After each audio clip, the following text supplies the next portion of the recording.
Hello friends, this is Vartika. Diwali holidays की वजह से अभी थोड़ा वीडियो लेट अपलोड हुआ है, तो चलिए स्टार्ट करते हैं। इट्स आर फोर्थ जी के practice set, so let's begin. First question is Buxar का युद्ध कब हुआ था? 22 अक्टूबर 1763, 22 अक्टूबर 1764, 22 अक्टूबर 1765, 22 अक्टूबर 1766। बताइए, बताएं। तो इसका सही आंसर है 22 अक्टूबर 1764। ये बक्सर का युद्ध हुआ क्यों था? देखिए, सबसे पहले तो मतलब यहाँ पर जो नवाब था वो मीर जाफ़र था। ठीक है, तो उसको हटा के अंग्रेज़ों ने मीर कासिम को वहाँ का नवाब बना दिया था।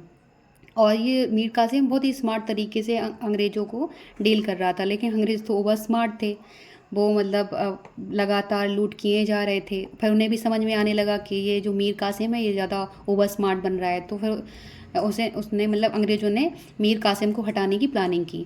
तो फिर मीर कासिम ने क्या किया कि जो मुग़ल बादशाह थे आलम द्वितीय और बंगाल का नवाब था सिराजुद्दौला, इन तीनों के साथ मिलके ये बक्सर का युद्ध हुआ था। और इसमें जो अंग्रेज़ों का नेतृत्व किया था वो हेक्टर मुनरो ने किया था। ठीक है, और ये बहुत ही निर्णायक युद्ध था। मतलब कि यहाँ एक तरफ पूरी तीन शक्तियाँ, जैसे मुग़ल बादशाह और बंगाल का नवाब, और साथ में ये बंगाल का नवाब भी यहाँ पे साथ में था, और अवध के नवाब, और ये तो था ही वहाँ पर मीर कासिम बंगाल का नवाब। तीन शक्तियाँ एक तरफ और अंग्रेज एक तरफ, उसमें भी अंग्रेज़ों की जीत हुई थी। ठीक है, चलिए नेक्स्ट क्वेश्चन को देखते हैं।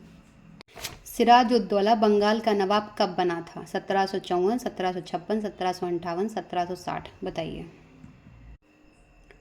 क्या है सही आंसर? तो इसका सही आंसर है 1756। Okay, next. जॉर्ज ऑरवेल के द्वारा काल कोठरी की त्रासदी या ब्लैक होल घटना का उल्लेख कब किया गया था? 20 जून 1656, 20 जून 1756, 20 जून 1856, 20 जून 1956। बताइए, बताएं। तो काल कोठरी या ब्लैक होल की घटना 20 जून 1756 में बंगाल के मुर्शिदाबाद में घटी हुई थी। ठीक है, ये घटित कब हुई थी? मुर्शिदाबाद में, बंगाल में हुई थी। इसमें क्या हुआ था, मतलब ये आज के बंगाल में स्थित फोर्ट विलियम घटना के रूप में भी जानी जाती है। और इस घटना में क्या हुआ था, जो बंगाल के नवाब थे सिराजुद्दौला, तो उनके सैनिकों ने 146 ब्रिटिश बंदियों को एक छोटी सी कोठरी में बंद कर दिया था।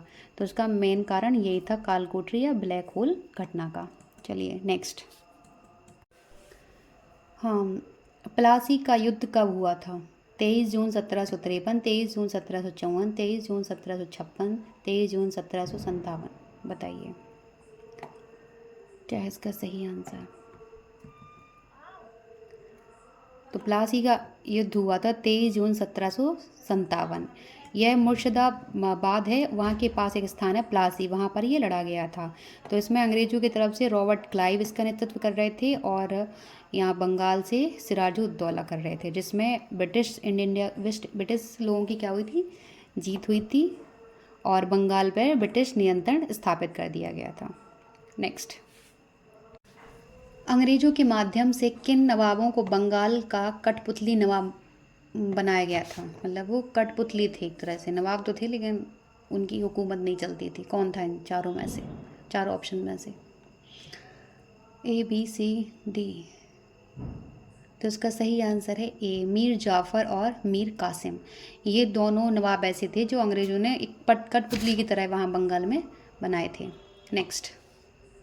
इसमें एक फैक्ट ये है कि जो मीर जाफ़र है ये पहले वहाँ का नवाब बना था, और फिर इसका ही दामाद था मीर कासिम, फिर इसको वहाँ का नवाब बना दिया गया था। ठीक है, और मीर कासिम ने ही फिर कहाँ पर बक्सर का युद्ध लड़ने के लिए रणनीति बनाई थी। Okay, next. बंगाल की अत्यधिक लूट से परेशान होकर मीर कासिम ने अवध के नवाब शुजाउद्दौला व किस किस बादशाह के साथ मिलकर बक्सर का युद्ध लड़ा था? मुगल बादशाह शाह आलम प्रथम, मुगल बादशाह शाह आलम द्वितीय, मुगल बादशाह शाह आलम तृतीय, मुगल बादशाह शाह आलम चतुर्थ। बताइए।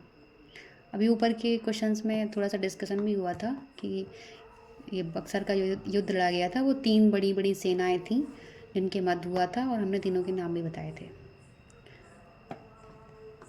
तो इसका सही आंसर है शाह आलम द्वितीय। नेक्स्ट, इलाहाबाद की प्रथम संधि रॉबर्ट क्लाइव व मुगल बादशाह शाह आलम द्वितीय के मध्य कब हुई थी? इलाहाबाद की प्रथम संधि बताइए। बताएं इसका सही आंसर क्या है। तो इसका सही आंसर है 1765। इलाहाबाद की संधि मुगल सम्राट शाह आलम द्वितीय और ईस्ट इंडिया कंपनी के रॉबर्ट क्लाइव के बीच 12 अगस्त 1765 को हुई थी। इस संधि का जो नतीजा था वो क्या था? बक्सर की लड़ाई थी। और इस संधि के कुछ मुख्य कारण ये थे। इस संधि के बाद भारत में अंग्रेजों की राजनीतिक और संवैधानिक भागीदारी की शुरुआत हो गई। इस संधि के तहत ईस्ट इंडिया कंपनी को बंगाल, बिहार, उड़ीसा के दीवानी अधिकार मिले। दीवानी अधिकार का मतलब है कि कंपनी इन इलाकों में ज़मीन से टैक्स वसूल कर सकती है, ठीक है। और इसके बदले में कंपनी ने शाह आलम द्वितीय को 26 लाख रुपए सालाना पेंशन देने का वादा भी किया था, ठीक है। और अवध के जो नवाब थे सिजाउद्दौला को कंपनी को 50 लाख रुपए युद्ध क्षतिपूर्ति के भी देने पड़े थे। Okay, next. हाँ, 16 अगस्त 1765 में इलाहाबाद की द्वितीय संधि किसके मध्य हुई थी? वो प्रथम संधि थी और ये द्वितीय संधि है। बताइए क्या है इसका सही आंसर। तो द्वितीय संधि रॉबर्ट क्लाइव और अवध के नवाब सिजारुद्दौला के मध्य हुई थी, और प्रथम संधि किसके मध्य हुई थी? रॉबर्ट क्लाइव व मुगल बादशाह आलम द्वितीय। ओके, पहली रॉबर्ट क्लाइव तो दोनों में कॉमन है, लेकिन पहली संधि में बादशाह शाह आलम द्वितीय है, और जो द्वितीय संधि थी उसमें अवध के नवाब सिजारुद्दौला हैं। Okay, next. बंगाल में द्वैत शासन कब से कब तक चला? क्या है इसका सही आंसर। ऑप्शंस को पढ़ने के लिए वीडियो को पॉज कर लिया करें, और अगर चैनल ये वीडियोस आपके लिए सपोर्टेबल हों तो please like, comment, share, subscribe. बताइए क्या है इसका सही आंसर। तो इसका सही आंसर है 1765 से 1772 तक। और ये द्वैत शासन है क्या? तो द्वैत शासन का मतलब है बंगाल के प्रशासन में ब्रिटिश ईस्ट इंडिया कंपनी और बंगाल के नवाब दोनों का हिस्सा रहेगा, मतलब उसमें दोनों लोग शासन करेंगे, द्वैत शासन चलेगा। और इसकी शुरुआत किसने की थी? रॉबर्ट क्लाइव ने 1765 से की थी। Okay, next. वेरिंग हेस्टिंग को बंगाल का गवर्नर जनरल किस एक्ट के तहत बनाया गया? Pitt's India act, regulating act, amendment act, अधिनियम 1786। किस एक्ट के तहत बेरिंग हेस्टिंग को बंगाल का गवर्नर जनरल बनाया गया? क्या है इसका सही आंसर। तो इसका सही आंसर है रेगुलेटिंग एक्ट। क्या है ये रेगुलेटिंग एक्ट?